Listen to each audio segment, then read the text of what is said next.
Hey everybody, what's up? Welcome back to the WeAreVR interviews. I'm Dale Deacon, there's Scott, and here we're with Kamikaze Chan. Yeah, Hello. what's up? Say hello to the internet, guys. Yeah. Hi. Hi. Good day. Where am I? Hello, internet from the metaverse. Mm. So we're here with in my opinion, one of the most interesting avatar creators in the metaverse, Kamikaze Chan. So Kamikaze Chan, would you do us a favor and just give us a little intro about yourself and your work, your name and your focus in XR? Oh goodness. Okay. Yeah. So I'm Kami. I've been in VR for, well, I say in VR since about 2017. End of this year will be 9 years in VR chat itself. But yeah, I started as a 3D artist who wanted to get into animation, and then I got into game modding and found my way here. And then yeah, I've basically just been an avatar creator ever since. And now I'm more Unity developer, but that's just how it goes. So, I've known your name for a while. It's kind of in this weird Yeah. myth and lore within, within these circles. I mean, Rick's mentioned you to me a number of times, and I suppose I've known of you, but for some reason, for someone who's not as technical as the two of you, I suppose I didn't always understand how you work, like how you plug in into the ecosystem, but also the economy a little bit. I thought maybe you could tell us a little more about that, why you chose VR chat a little bit, and maybe tell us a little bit about how your work works as such. All right. Yeah, so VRChat's economy, I'll start with that, is, well, it's sort of evolved. It's taken a few forms over the years. It's sort of gone from simple commissioned avatars to now having store platforms where people can buy assets and use them and, things like that. Um, But yes, it sort of evolved from people just uploading whatever and then paying people to upload whatever. And now it's basically professional 3D artists who make their own assets, their own worlds, because yes, there are worlds as well. And then most recently is VRChat's own economy now, where you can upload models straight to VRChat itself and then earn money that way. Um, but yeah, I guess identity has always been quite a big thing in VR, specifically VR chat, I think. And yeah, sort of being a character artist, it sort of came naturally to me, I guess you could say. Hmm. So yeah, yeah, does that answer your question? Yeah, a little bit. I mean, maybe Hmm. talk to us a little more about your I was going to say decision. I'm not sure if it's so much of a decision as just more of a Hmm. gravitation towards uh, what did you call it? Digital, was it digital robotics? Digital, what was the term you used? Your phrase? Um, Oh use it. yes. You used it in when you did your talk at the We Are VChat meetup. I think this was in March. Uh, I found it very interesting. Use that phrase, and maybe you could just maybe lean into that a little bit and how you got into that. Hmm. Okay, so to start with that, I guess I got into VR chat. Well, I'll start with the avatar creation thing at first. Coming from modding, making mods for Skyrim or The Sims or Mm. GTA 5, that was another one that I was very into. Sort of making custom characters was something that I always found fun, firstly, and then, well, VR chat was like the perfect platform for it because now you could, be the models that you created in a way. Uh, but yeah, I guess it just sort of happened. I don't think it was an active decision to make it full time really until COVID happened. And I stopped working for studios because, a lot of places were like laying people off and whatnot. So I was sort of forced into being a full time artist. Um, but yeah, so as far as the robotics things go, well, I was always into more mechanical models. I never made characters before that, really. I was more into engineering and product visualization. I do a lot of smartphones and a lot of things in the automotive industry as well. So, like my 3D skill set, I guess you could say, was more in like engineering and machines than it was people. So, but avatars are not machines, so I sort of put them together. Wait, interesting. Uh, Hmm. could you tell me a little bit about like your goal and your direction when it comes to avatars and where you see the stuff going and where you want to take your own journey? Oh, so where I want to take my own, of course, to be one of the big ones, I guess you can say, in VR, in avatar creation, because there are some very, very, very popular creators, but I did choose a very small niche when it comes to the design and the type of avatars that I make. So I suppose that my like vision when it comes to avatar creation as a whole is to become a suite that can, I guess, grow into its own thing, maybe grow to have more artists in the future, expand beyond VRChat even. I don't know. I don't think that it's going to be here permanently. Well, not the platform, but I mean, like, me, I don't think I'm going to stay in VRChat itself alone forever.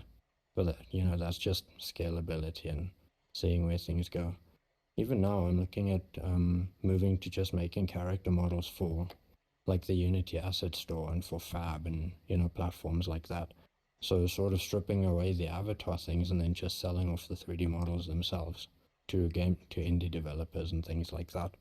Because I think that's a more flourishing community, I suppose you could say. But yeah, I mean that's where I see that. As far as avatars themselves, I don't know, the focus on identity and branding has grown over time. It's sort of consolidating in terms of styles now between the East and the West, but I mean, that's a whole conversation on its own. But yeah, I've seen a lot of people get very successful from this, so I think it's just going to keep expanding in the economy, and if not VRChat itself, the next platform that emerges, and the next one, and the next one, but I don't think the economy is going to change at all.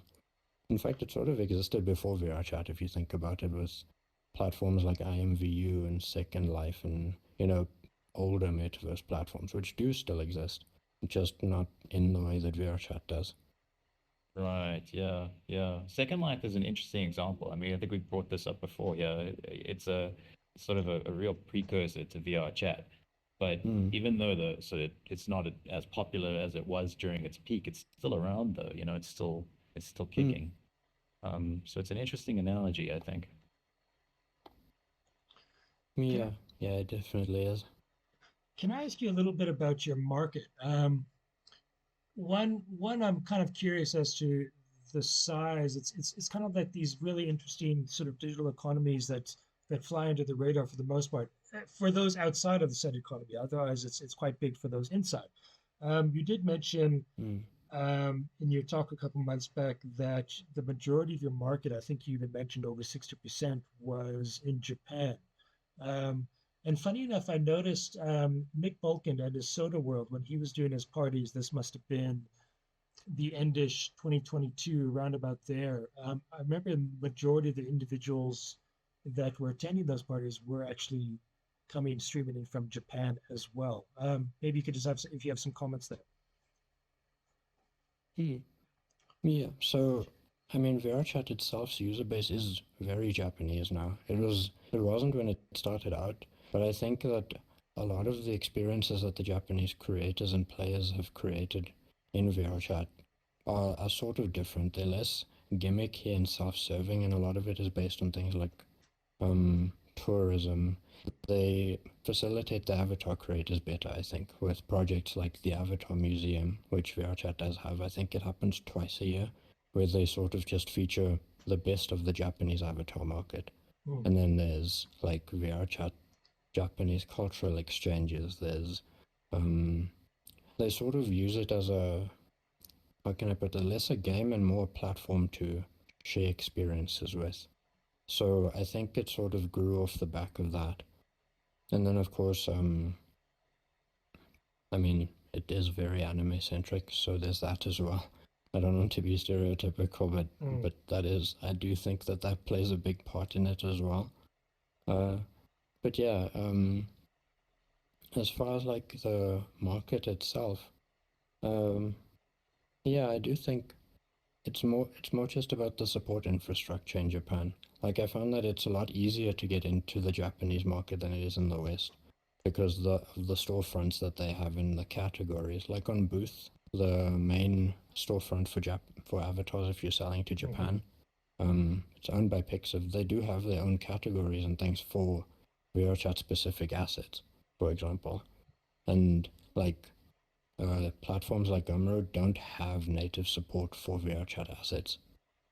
So it's sort of just a hashtag and a hope you find a market on Gumroad, Right. where Booth is very, very VRChat centric and actually has like, like search functions and things like that. I'm not too well versed on how websites work, but yes, I have found it a lot easier to make a success of it on Booth than I have anywhere else. Interesting. Interesting. Hmm. That's super interesting because I mean, if you have a look on the booth listing page, there's just loads of. I mean, I've got to click the translate button all the time to figure out what's going Hmm. on, and I don't mind because firstly there is that translate button, so that helps bridge the gap a little bit. But secondly, yeah, like you say, there aren't really that many alternatives to booth. I mean, I find myself going there all the time to try and at least look for inspiration. But I think having that Hmm. like additional auxiliary economy around the edges certainly helps a lot, I think. But you'd think that the Americans would have the same, right? Because I think the American numbers on VR chat eclipse even the Japanese numbers. The last time I checked.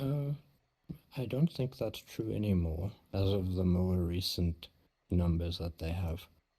But I do stand corrected on that. Just on the West, there are like a few. There's a platform named Jinxie that's around now, which is a sort of VR first Western platform, sort of the first of its kind. It was made as an alternative to Gumroad, which is flourishing. To be honest, it's doing very well. And I can't remember if it was made by VRChat players, but yeah, I do think that it does sort of have roots in VRChat, but has also spread to other things like Chill Out VR, Resonate, the other VR platforms. So they do Mm. support assets for all of those. So yeah, a lot of people have started using that as an alternative. But yes, the West is very Interesting. fragmented. Like a lot of creators tend to have their own websites and stuff.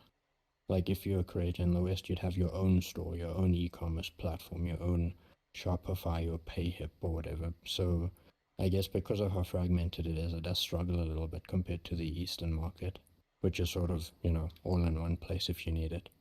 And then in addition to that, like there's Booth, third-party websites where you can search for specific things and filter things like smart search functions.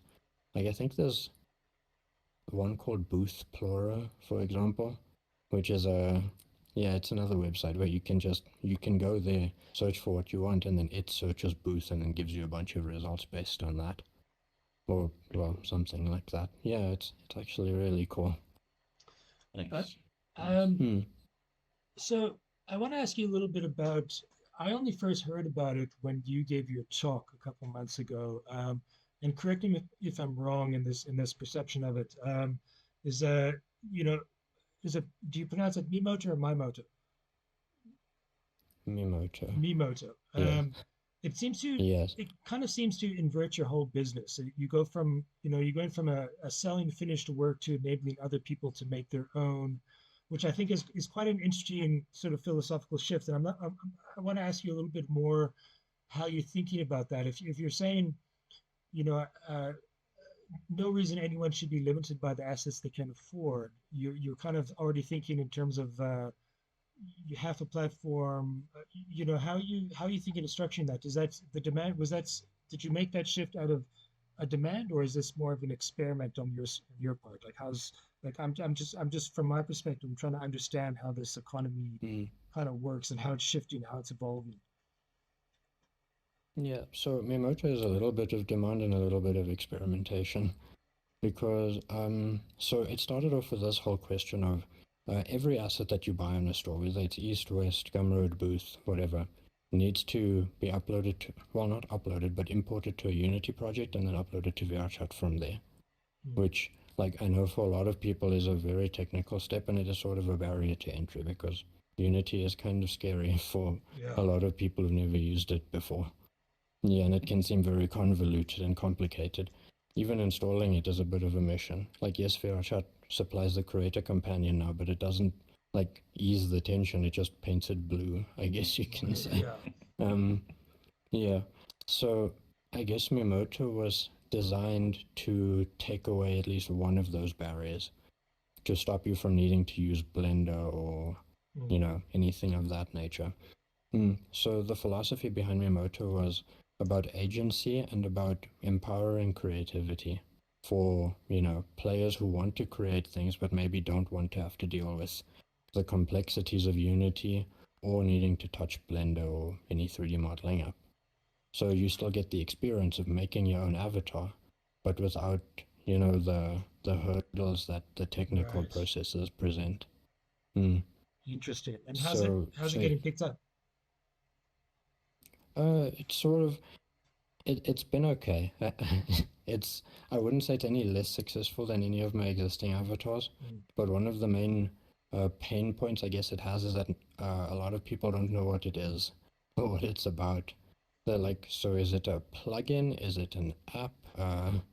Yeah, so it's kind of difficult to get that across with the platforms that we have. I do have a demo world where you can see the demo videos, test out completed avatars, and then there's like this little gimmick thing where you can like build your own models out of it, the same way you would in Unity. But yeah, so yeah, I guess it's just because it's new and like an unknown thing for a lot of people. So it's sort of growing with that. But in my server, a lot of people do ask questions, and then, yeah. So they sort of get it once I can explain it to them. But you can't, like, put a 15-page tutorial on a store page. So yeah. Mm. Interesting. Yeah. And then is the long-term plan for that to add like a new arm, like a premium arm that you would have to pay for or something along those lines? Because I Yeah, mean, I so, found it really easy to use yeah. and really fun to use. Oh, I'm What's glad. the Yeah. business So direction? the plan with Mimoto is to supply monthly updates. That's the first one. Like even now, its first content update is going out now. Not one single part, but an entire part set. So every month, like a new set will be released. And then over Cool. time, that sort of grows the library and adds value to people who have paid for it already. And then for people who get it later, well, there's a bigger library of parts that they have access to without needing to pay extra for it. The second prong of that is a premium side of things, but the premium part packs, I guess you can say, will be less agnostic because that's the other thing is Mimoto is designed to be PC and Quest compatible, so you can build for both. But the premium assets might be higher detail, higher poly, so they might not have Quest compatibility.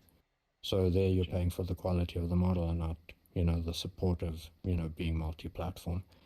And then the third thing is my developer kit, which is to let other 3D artists and creators make their own part sets for Mimoto that they can then, you know, import and then people can use them with the existing parts or parts from other creators to sort of create this ecosystem of modular parts that you can put together. So I guess the long-term plan of it is for it to become its own language for avatar creation. Yeah, which is lofty, Cool. but I think it's doable. That's so cool. Like you'd have like a exquisite corpse sort of character. This legs by this person and arms by Mm, that person and head by that person. Could be very cool. yeah, yeah, exactly. So there's this like, yeah, so it's this dream of creating, like, in my head is like I can imagine someone installing Mimoto and then having access to hundreds of parts someday. Like then you have the possibility of making millions of different combinations of avatars. And I guess it's also just to create a precedent for better performance for avatars because a lot of Quest users, for example, don't have access to um, like I guess, a lot of custom models that they can make themselves. And Mimoto does that. It does facilitate the ability to create Quest-ready models without a lot of effort. So yeah, yeah, yeah, Quest is kind of a big focus. Yeah. Well, I'm happy with that. Interesting. I mean, Mm. I feel like Go for I was just gonna say I kind of feel like Quest for me is a necessity more than anything. It's not by choice. I rarely make Quest worlds by choice. Um, Mm. just it's just accessibility and letting people experience something rather than nothing, right? Um, Yeah. but there's I guess there's quite a fierce debate about that, right? Do you want to have that high-end premium experience, or do you want to just get people in through the door, sort of thing? I guess Yeah, most exactly. creators are kind of trying to accommodate both, right? Mm. Yeah, it's growing. It wasn't really a priority in the past, but for a lot of career artists, I guess you can say it is becoming a priority for them because like the Quest user base is massive. It's not something that can be ignored anymore, especially with VRChat being on mobile now and on Android and iOS. That still follows the same playbook of Quest models. It's still the same shader models and everything like that. So if you're building for Quest, you're building for mobile. And the mobile user base I can see growing extremely fast, like way faster than what VR itself probably will, especially in the near future. And we're already seeing it with a lot of mobile users now. Does that affect your business And at all? then Meta themselves. The mobile users, Yeah. is it? So Quest has this fundamental issue at the moment where if somebody has a Quest and nothing else, like let's say you buy your Meta Quest 3S and that's what you have, right? Like let's say you don't have a powerful PC, you don't have any other hardware related to VR that you would use for VR chat. And the same goes for phones. If you have your phone, it doesn't necessarily mean you have a computer. So those users who are on Quest or phones don't have access to Unity at all. So Mimoto doesn't even work for them really, unfortunately. Yeah, because I mean, even to use Mimoto, you need to have a computer. That computer needs to be able to run Unity, and then you put Mimoto into Unity. And I mean, not just Mimoto, but any avatar. Anything you plan to upload requires a computer or access to one.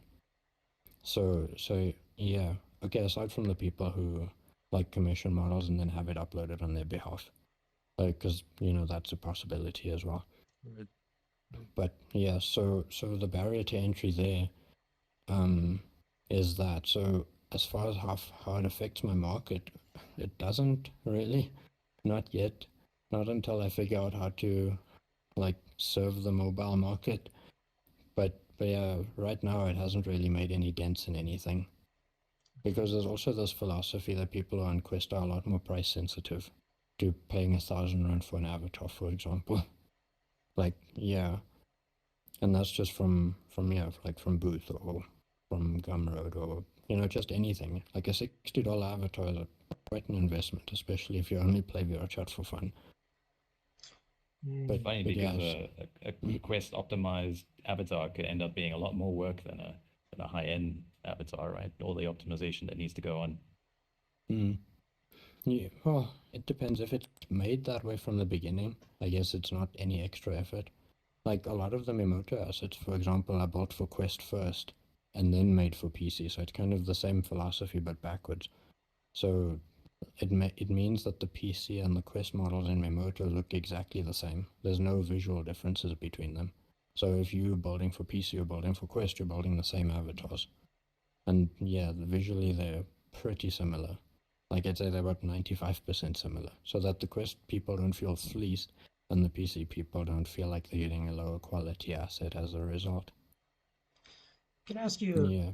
can I ask you a little more of a maybe of a cultural question, just in terms of you mentioned earlier that you don't want to limit yourself to VR chats, like eventually you'll scale out outside of the platform a little bit. But culturally speaking, are there other platforms that you feel um, or as inclusive as or as interesting as spaces as VR chat? I mean, there's been a few over the last years that have popped up and gone away again, and kind of there's a few different builds here and there, but VR chat just seems to hold its ground, not in the sense of being so competitive, just in the sense of being attracting interesting characters. People feel that they can come and express themselves and explore the platform quite freely. What are your thoughts there?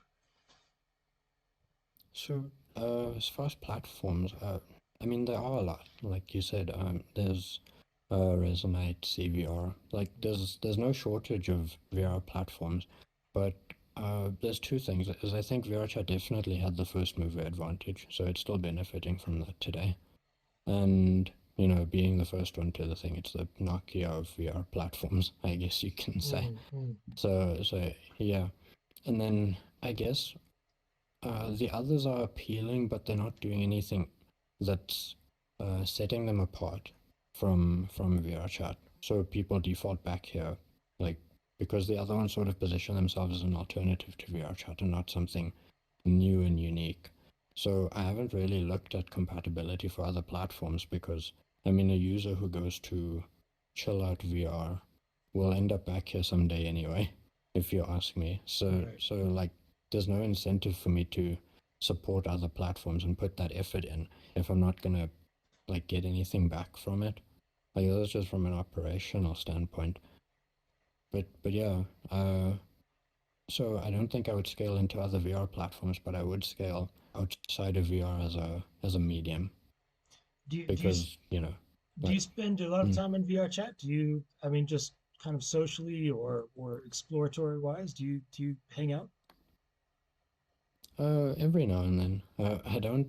Uh, I'm not as chronically on VR chat anymore as I used to be because now you know there's a lot of work outside of it that I do now. But yeah, socially, it's usually only when we do events, like when VCAT happens, when a new Avatar Museum happens, and then for all of the jams that VR Chat runs.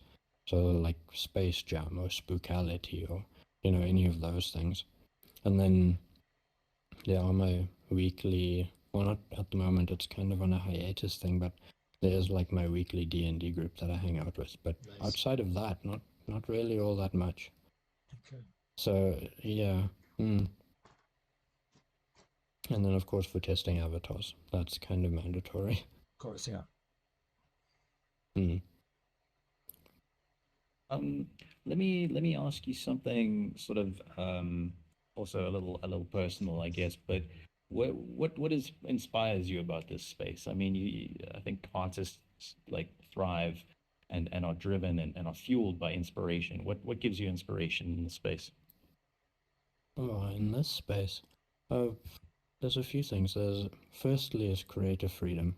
I guess this is a personal thing for me because I came from a studio background where you're always doing something for someone else that's at the whims and mercy of what they want to do, right? So it's like if I'm making a character, it's not the best character I can make, it's the best character that the brief asked for, you know? And the same thing goes for commissions and whatever, but like if I make an avatar here, like it lives or dies based on if people actually like it for what it is. And I mean, like thankfully a lot of people do.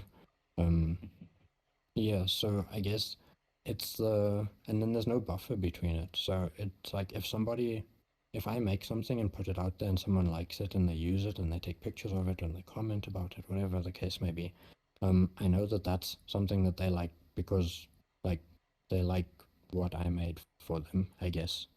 And then the feedback is direct. It's not if I make a character for a game, because I have done a bit of work for like you know gacha studios in China, for example, who do a lot of character designs.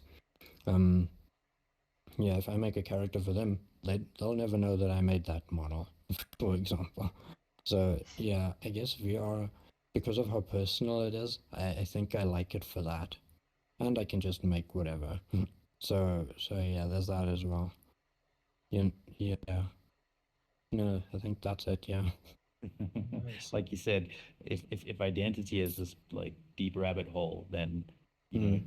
to use VR to get at that and to explore that, then I mean it makes a lot of sense to me. Yeah. Yeah. Exactly. And I mean, there's the whole expression thing to it as well. Like, if somebody really resonates with an avatar, and a lot of the very successful creators do sort of nail this, I think, is um, like it's not a skin in a video game in that respect. I guess you can say that if somebody really likes an avatar, they project themselves onto it, or you know, there's like push and pull with an avatar. Like that avatar becomes you. That's your identity, right? So if you're like the architect of that, I think that there's a significance to that that sort of makes it more important than just a skin in a game. Totally. I Yeah, there's like yeah. aspect of like self pride and self Mm. loving in that, isn't it? Yeah. And I mean, you see it a lot Interesting. because it's like, a lot of people do make clips and make content and like outside of the whole just like making TikToks as an avatar and things like that. Like outside of the marketing and media aspect of it, it's just like somebody choosing to sit here and take pictures in a world. And like, if you take a selfie in a thing, like in your head, that's not you taking a selfie of an avatar. That's you that was there looking at the thing, right? If you're in VR. And a lot of the long-term users, I think, do start like blurring that line a little bit. Like not in a bad way, because I mean, there is a point where it becomes a little bit dangerous personally, but I mean, like your casual users don't um, see it as playing a game after a while. Like VR chat is a place, not a platform. I think I remember someone saying. But yeah, that one sort of stuck with me. I can't remember who said it though. Sorry. I mean, there's so much like philosophy and psychology here. Mm, Yeah, Go ahead, Scott. I actually wanted to dive into that a little bit in terms of picture taking. Maybe just reiterate what you were saying there, because there's widely differing views as to what the etiquette is. And I suppose it depends where you are, what world you're in as well. But in terms of I remember I interviewed Rick in real world around this issue, and I asked him quite deeply about it. It was more about um, they're almost like there's a very different camps. Um, and I think from my Mm, perspective, it wasn't a good example, but I used the example of, for example, if you're at it was some of the early meetups at the metaverse crew, for example, and we were taking some images, and a couple of guys there were like, no, I actually prefer you didn't take images, but we didn't even have their name tags over their heads in the sense, and I was always like, well, what does that mean exactly? So maybe there's some philosophy there, or some psychology that I'm not understanding. Maybe you could just, it's an interesting point. I don't know if we've got time to get into it today, but I would love to maybe just mm. hear a little deeper your thoughts on that. On the picture thing, I guess I would put it down when it comes to etiquette and things. Maybe it's a little bit controversial, but when it comes to things like that, even recording, I do think it comes back to game logic. Like there's sort of a line there to me is like, if you're taking pictures or recording videos, you do still need to remember that this is a game, right? Mm-hmm. There's no identifying information. There's nothing really that needs protecting. So I've never really been fussy about pictures or videos personally. Mm-hmm. Yeah, it's never really bothered me or well any of the people that I spend time with either. Like if somebody wants to record videos of you or take pictures and you happen to be in them, I think it's different to if that happened in real life Exactly. because like somebody seeing you as a blue fox thing isn't going to like know where you live or how to find you on Facebook or whatever the Exactly. case may be there. Yeah. Yeah. Yeah, so yeah, it's like I don't know. I think that I have definitely heard it that a lot of people are bothered by it, but it's never like been an issue for me or anyone in my circle. Okay. That's Mm, I guess it kind of touches on privacy a little bit, right? It's like how sensitive are you to, mm, your likeness, your name, for example. So like one of the first lessons I learned about VR etiquette was not to use somebody's real name because we mm, have these little monikers floating above our heads for a reason. It's to protect people's privacy. Um, mm, but everybody is on a spectrum, right? I mean, they might be like, I am a hardline privacy activist, and therefore please don't use my likeness or my use my real yeah. name when there's a pseudonym here. And then there are other people who are just like, whatever, Mm, um yeah, so I guess exactly. like most sort of social issues like that, we have to come to some Mm, compromise and agreement between whoever's present, right? yeah. And the funny thing And about that is I definitely think oh and yeah, Karen. oh yeah, no, that Mm, was the point. okay, cool. Yeah. No, so when you take pictures, okay, recording is a different story because a lot of people record straight from their screens, so you do see usernames. And I know that a few people are very iffy about their usernames being present online, but I mean, that just comes down to internet culture. If someone knows your username, then they can find you in VR chat. especially if you do something, you know, a little controversial or that people can rage bait you for. But I mean, I think that's less about like privacy and more just how the internet is, because the same thing would happen on Twitter or, you know, any platform really. Yeah, I sort of see it as a parallel to that.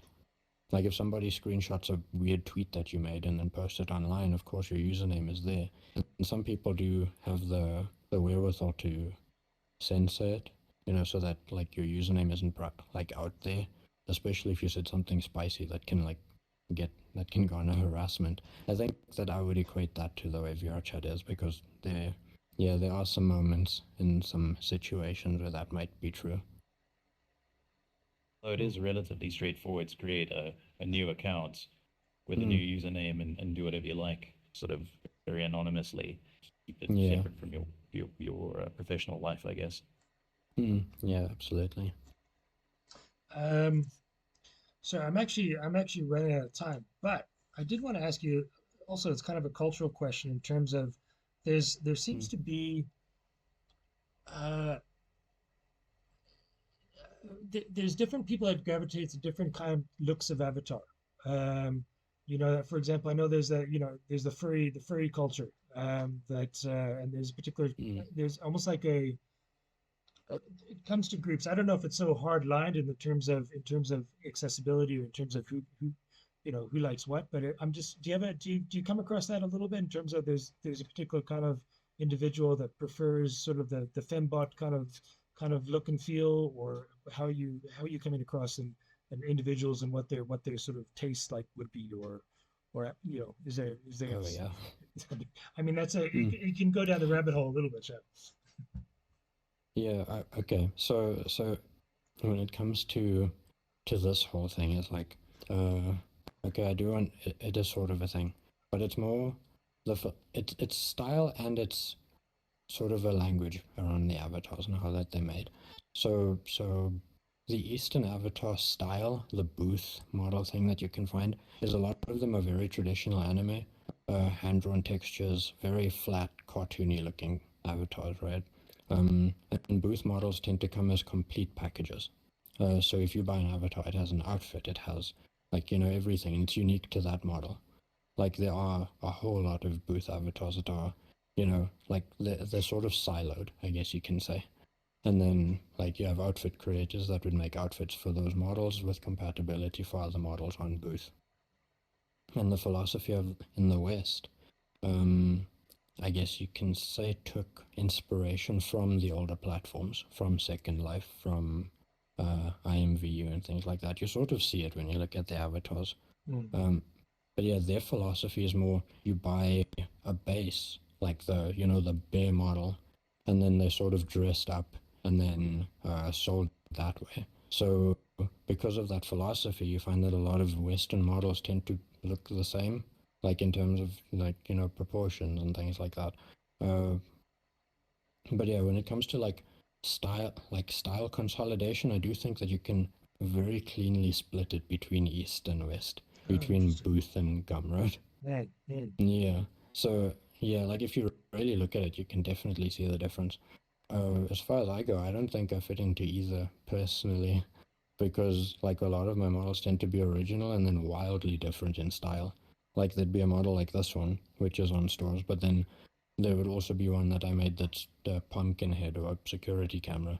So Mm. like yeah, and I mean like a security camera avatar doesn't fit into either. If I decide to make Optimus Prime isn't anime and he's also not from Second Life. So Mm. yeah, so there's that whole thing as well. But I definitely think that there are camps. Like even within the furries, for example, like there's a lot of very, very loyal creators who only use one base, like Yeah. one type of model. Like I think there's one called a Nova Beast, there's one called a Rexium, or like I'm not too clued up on them, but you do see a lot of them. And then within the Rexium base, you see textures for Rexium, outfits for Rexium, hair models for Rexium. So Mm. you end up seeing this very wide, like very broad array of different styles and things, but it's all still the same base platform. And yeah, so I do think that there's that as well. Sure. Interesting. Interesting. Mm. I forget which website it was, but they listed them as species, and there was a list. I think it was VRC Arena, and it had something like 150, 200 species. Like you say, sort of very base model based, and then you could accessorize from there. But it is interesting to see this sort of, I mean, like not necessarily in a derogatory sense, but like there's a tribalistic sort of notion to it as well. It's like I'm part of that species is how the rhetoric would go, which is kind of interesting to see. You know, we can we bring that stuff into VR with us, right? Yeah, yeah, it's cool. I mean, I don't really have a critique of anything either way though, but it's like, it's just sort of different approaches to it. Like you do find that a lot of the English user base does tend to lean more towards the Western style, you know, the heavy makeup, the goth styles. I'm sure you've seen the ones with like tattoos that glow and like, you know, they're very curvaceous and like the male models are very muscular and tall, like you know, like there's that. And then on the Eastern side is more your like your cutesy, shorter avatars that you know they take on more kawaii aspects of things. You know, I mean, even there is a spectrum on both sides, and there is that same tribalism on the east. Like there would be a base that just a whole lot of people use. Like there was one called Runa or something like that, and then even that outfits, accessories, hair, etc. It's the same thing as species, but with anime characters. So I'd say the furries and the Eastern model sort of go into the same philosophy, where the West is extremely modular and always based on the same baseline. So yeah. Interesting. Very interesting. It is, yeah. And this rabbit hole goes so deep. Well, I could a lot of time to explore. Yeah, I could actually talk about this kind of stuff. I find it quite fascinating, especially the different cultural corners, you know, that we find on these particular platforms. But you guys are welcome to continue chatting if you like. I'm supposed to be somewhere at 3, which I definitely will not make it there, but I'm gonna at least try and be fashionably late. So Kamikaze-chan, from my side, thanks so much for joining us, man. That was really interesting, and I think I've only just really scratched the surface of the kind of things we could probably chat about. So I would love to have you on again. Yeah, I'm always open for it. You know, if we have a topic to discuss and things. But Sure. yes, thanks for having me. Yeah, hope to chat soon. Best of luck. Thanks. Yeah, keep up the great work. Thank you.